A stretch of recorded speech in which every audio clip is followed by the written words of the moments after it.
का जिंदाबाद जिंदाबाद जिंदाबाद। अभी तो लड़ाई है, आगे और लड़ाई है। पुलिस प्रशासन हाय हाय, हाय हाय हाय हाय, पुलिस प्रशासन हाय हाय, हाय हाय हाय हाय। पुलिस प्रशासन होश में आओ, होश में आओ, होश में आओ। कलेक्टर साहब बंगले से बाहर निकलो, बाहर निकलो, बाहर निकलो, एसपी साहब बंगले से बाहर निकलो, बाहर निकलो, बाहर निकलो। अरे कबीरधाम जिले के पत्रकारों ने आज स्थानीय सिग्नल चौक पर जमकर धरना प्रदर्शन दिया। हम आपको बताना चाहेंगे कि लगातार 5 घंटे तक वहीं बरसते हुए पानी में पत्रकार अपनी मांगों को लेकर बैठे रहे और 5 सूत्री मांगों को लेकर आज पत्रकारों ने जमकर धरना प्रदर्शन दिया है। हम आपको पूरे घटनाक्रम के बारे में बताना चाहेंगे कि संजय यादव पर जानलेवा हमला किया गया, जो कि पत्रकार हैं, और इन्हीं पर फर्जी मामला दर्ज करने की बात निकलकर सामने आई। इसके साथ ही पत्रकारों ने इस पूरे मामले को लेकर निष्पक्ष जांच की मांग की और कार्रवाई नहीं होने पर उग्र आंदोलन सहित चक्का जाम करने की चेतावनी भी दी है। दरअसल यह जो पूरा मामला है, कवरेज के दौरान एक क्षीर पानी नाम से पानी संचालनकर्ता के द्वारा कवरेज के दौरान इन पर जानलेवा हमला किया गया, जिस विषय को लेकर संजय यादव सहित पत्रकारों ने आज 5 सूत्री मांगों का ज्ञापन भी सौंपा है।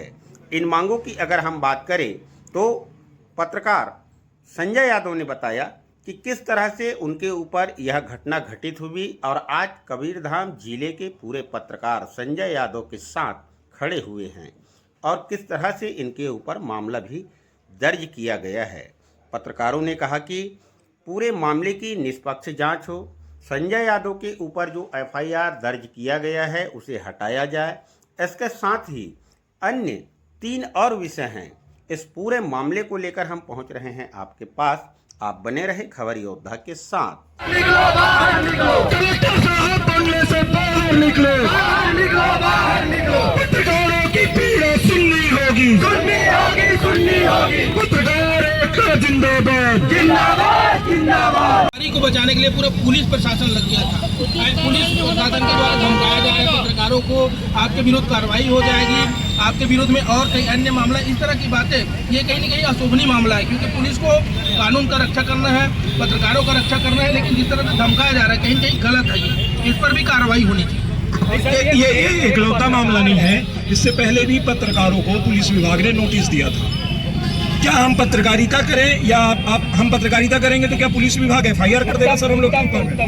उत्तम वो भी खबर बनाने जाएगा, हम खबर बनाने जाएंगे तो क्या पुलिस प्रशासन हमारे ऊपर एफआईआर कर देगा? सीधी सी बात है सर। ये है तिरंगे झंडे के नीचे है, उसी तिरंगे के लिए आप लोग भी काम करते हैं, उसी तिरंगे की शान के लिए हम लोग भी काम करते हैं। लेकिन यदि पत्रकारों को दबाया जाएगा, पुलिस विभाग के द्वारा ये कहा जाएगा जब वो शिकायत करने जाता है तो आपके अधिकारी, आपके वहाँ के थाने के अधिकारी ये कहेंगे कि तुम एफआईआर करोगे, तुम्हारे ऊपर कार्यवाही हो जाएगी, तुम भविष्य में किसी चैनल में काम करोगे तो तुम हमें लिख कर देना पड़ेगा कि तुम्हारे खिलाफ कार्यवाही है।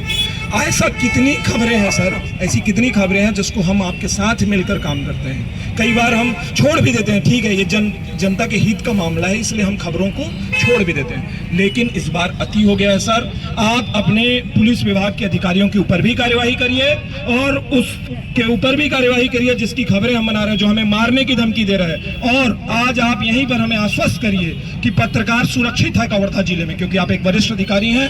क्या हम पत्रकारिता करें या कल से अपनी कलम, अपनी माइक और अपने कैमरे को पुलिस विभाग को दे देते हैं, सारा काम आप लोग कर लीजिएगा। हमें आपसे आश्वासन चाहिए कि पत्रकार कवर्धा जिले में सुरक्षित है और सोमवार 12 बजे तक का हम आपसे निवेदन करते हैं कि यदि उनके ऊपर उचित कार्यवाही नहीं हुई और इनके ऊपर जो एफआईआर हुआ वापस नहीं लिया गया तो हम सभी आंदोलन करने के लिए मजबूर होंगे और जिसकी पूरी जवाबदारी पुलिस प्रशासन और जिला प्रशासन की होगी। पुलिस विभाग का पूरा खबर का बहिष्कार भी होगा। वहाँ पे हुआ है कि किस तरह से पत्रकारों के साथ जितने पत्रकार साथी गए थे उनके साथ भी दुर्व्यवहार किया। अब वहाँ पे डीएसपी साहब भी वहाँ पे पहुँचे और उसके बाद उन्होंने जांच की कैमरे वगैरह को भी उन्होंने देखा, उसमें सारी चीज़ें लेकर आए और जो मोबाइल छीना थे वो जो लूटपाट उन्होंने किया था उसको डीएसपी साहब के कहने पर मैं वहाँ से फ़ोन को उठाया कि उठा लो भाई कुछ नहीं होगा करके, लेकिन मैं तो चाह रहा था कि मेरा फ़ोन उन्हीं के माध्यम से मेरे आप जब्त कीजिएगा कि लूटपाट करने के बाद मोबाइल में लेके आया। फिर हम लोग साइबर सेल आए, उनको भी लेके आए 112 के माध्यम से साइबर सेल, जो संचालक है संदीप गुप्ता उनको। और उसके बाद सभी पत्रकार साथी हम लोग साइबर में ही मौजूद थे और बहुत देर तक के उनके वो खुद जो संदीप गुप्ता है जिन्होंने मेरे साथ बदतमीजी की मारपीट जान से मारने की कोशिश की, वो खुद हाथ जो कई बार मेरे पास आए, भैया भाई मैं नहीं जान रहा था, ऐसी गलती हो गई वैसी गलती। तो मैं इंसानियत के नाते और दूसरी चीज़ एक पत्रकार के साथ आज जो कल घटना हुई, मुझे कल जान से वो मार देते तो आज तो मैं नहीं रहता आपके अफसर ने बात नहीं कर पाता। नहीं, मेरे सभी पत्रकार साथी आज जो एक जुटता क्या संदेश दे रहे हैं, वो कल मेरे फोटो पर अगरबत्ती जलाते होते और सभी तमाम नेता जो ट्वीट करते फेसबुक पे जाते। लेकिन मैंने सोचा कि अगर मेरे साथ ये घटना हुई है, कल किसी और पत्रकार के साथ भी घटना हो सकती है, कोई भी। और केवल मैं संदीप गुप्ता की बात नहीं कर रहा हूँ, यहाँ पे और भी कोई 2 नंबर काम करता होगा, वो व्यक्ति इनके साथ कोई घटना भ्रष्टाचार का खुलासा करेगा, उनके साथ घटना कर सकती है। तो इस वजह से मैं सोचा कि इसमें किसी भी हाल में हमको FIR कराना है। तो हम थाना के सभी पत्रकार साथी सभी लोग मेरे साथ में थे और सभी के साथ में होने की वजह से ले करके थाने में FIR दर्ज हुआ है सर। और मैं पुलिस प्रशासन से उन्होंने सहयोग किया, लेकिन मुझे बार बार 1-2 बातें ये कही गई कि तुम्हारे खिलाफ FIR हो सकता है, तो तुम बिना अनुमति से गए हो। इस तरह से मुझे डराने और मनोबल तोड़ने की मेरी कोशिश की। इस बात से मैं बहुत आहत हूँ, इस बात से भी, क्योंकि हमारा जिला कबीरधाम जिला, यहाँ के हमारे डिप्टी CM साहब है, हमारे गृह मंत्री जी हैं, और उस जिले में अगर पुलिस प्रशासन इस तरह का चेहरा, वो भी एक प्रतिष्ठित चैनल से जुड़ा हुआ जनप्रतिनिधि है जिसका हरिगोविंद INH का, उसके साथ ही सर के वो हरकत होने के बाद जान से मारने की कोशिश करने के बाद भी इतना वक्त लगा सर FIR होने में। 11 बजे FIR हुआ ले दे करके उनके खिलाफ। अब ये कहा जा रहा है कि उन्होंने भी आवेदन दे दिया था और अब मेरे खिलाफ भी कोई मामला दर्ज किया गया है। और इस बात की हमें जानकारी हुई, मैंने सभी पत्रकारों के साथ मीटिंग की और सभी पत्रकार साथी के मार्गदर्शन और निर्देशानुसार आज हम यहाँ पर धरने पर बैठे हुए थे। सांकेतिक आज प्रदर्शन हुए और 24 सोमवार, माफ़ कीजिएगा, सोमवार को दोपहर 1 बजे तक अगर कार्रवाई उन पर सर नहीं होती और अगर फर्जी FIR हुए तो वो रद्द नहीं होता है। और वो जो फैक्ट्री है उसकी पूरी जांच जिला प्रशासन के द्वारा, उन मसाला कैसे बनता है, मसाला की फैक्ट्री में कैसे पानी का बॉटल वो चला रहे हैं, पानी बॉटल, क्योंकि मसाले की खुशबू तो पानी बॉटल में जाएगा ही, पानी में जाएगा, या फिर इस तरह के जो जितने जांच है, चाहे GST का हो चाहे मजदूर वहाँ पे जितने काम करते हैं।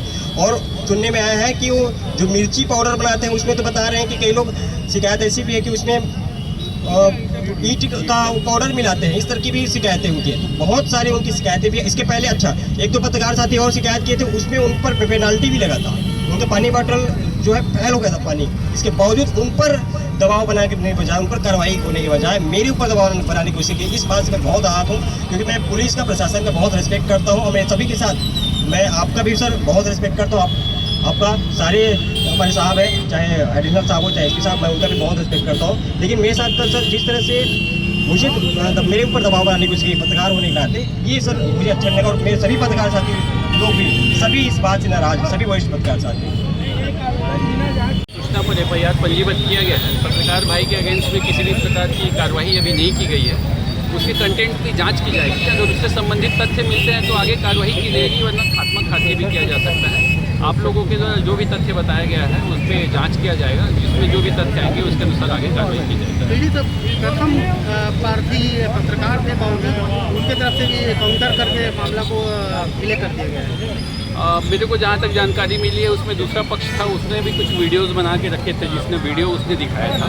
वीडियो में प्रथम दृष्टया प्रतीत हो रहा था संज्ञेय अपराध का होना, इसलिए उसमें अपराध पंजीबद्ध किया गया है। आगे उसमें भी वहाँ पे प्रीमाइसिस में जो भी CCTV कैमरा वगैरह लगे हैं उस सब की जांच की जाएगी। जांच में जैसे भी तथ्य आएंगे उस हिसाब से कार्रवाई की जाएगी। DSP सर के द्वारा संजय यादव जी को दबाव दे रहे थे, मतलब दबाव दिया जा रहा है कि समझौता कर लो, तो क्या यही पुलिस विभाग की कार्रवाई है? मुझे इसकी जानकारी नहीं है। अगर इस तरह की कोई चीज़ होगी तो उसमें जांच में जो भी तथ्य आएंगे उसके आधार पर कार्रवाई की जाएगी। रही बात समझौते की, तो मुझे नहीं लगता कि उन्होंने समझौता होने के लिए कहा गया हो सकता है कि प्रार्थी जो है दूसरा पक्ष का, उसने आपस में समझौते के लिए कुछ बात रखी होगी।